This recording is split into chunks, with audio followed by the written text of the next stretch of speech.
Дами и господа, в момента сме с Марина Симеонова и да ви покажем нейната болест към пристрастяването към компютър. Родителите са опитвали какво ли не, но не могат да я откажат. В момента се намираме в дома на гаджето й, където тя играе на компютъра му пристрастена. Погледнете за какво става въпрос. Погледнете погледа в очите й. Нормално е.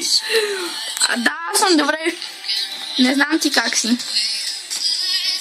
Погледнете, това са часове в деня, дори и през нощта. Погледнете, в момента е едва 5. Това момиче седи вчера през нощта, седя до 3:30 да играе във Facebook Megapolis. Вижте какво става. Тя е луда. Тук има 2 профила. Ей, кога го подреди така грозно? Лайкни го! Да, верно. Я ги врела. Вижте, господа, тя е пристрастена! Не. Сега ще имаш ли пари за стадион? Види, знам. Ако имаш стадиона, знаеш какво ще е яко?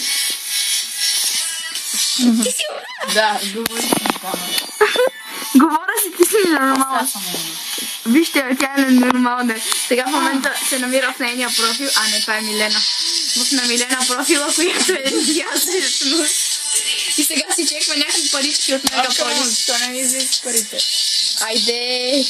Ще се започне. Ще ни излезат парите и тук ще потръчи стаята. Вижте сега. Доста сек. Виждате ли, компютъра дори е накарал да си попомисли.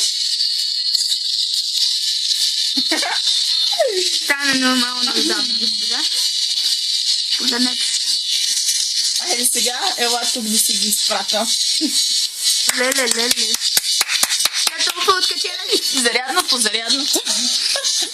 Тя е толкова откачена, че понякога почва да пиратства в профили. И почва да влиза в профилите на хората и да им пиратства.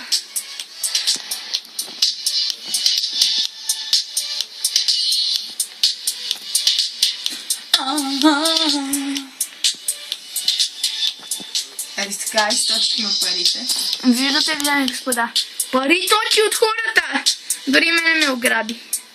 Профила ми ограби. Ужас! Усетихте ли полаха на откачената геймърка?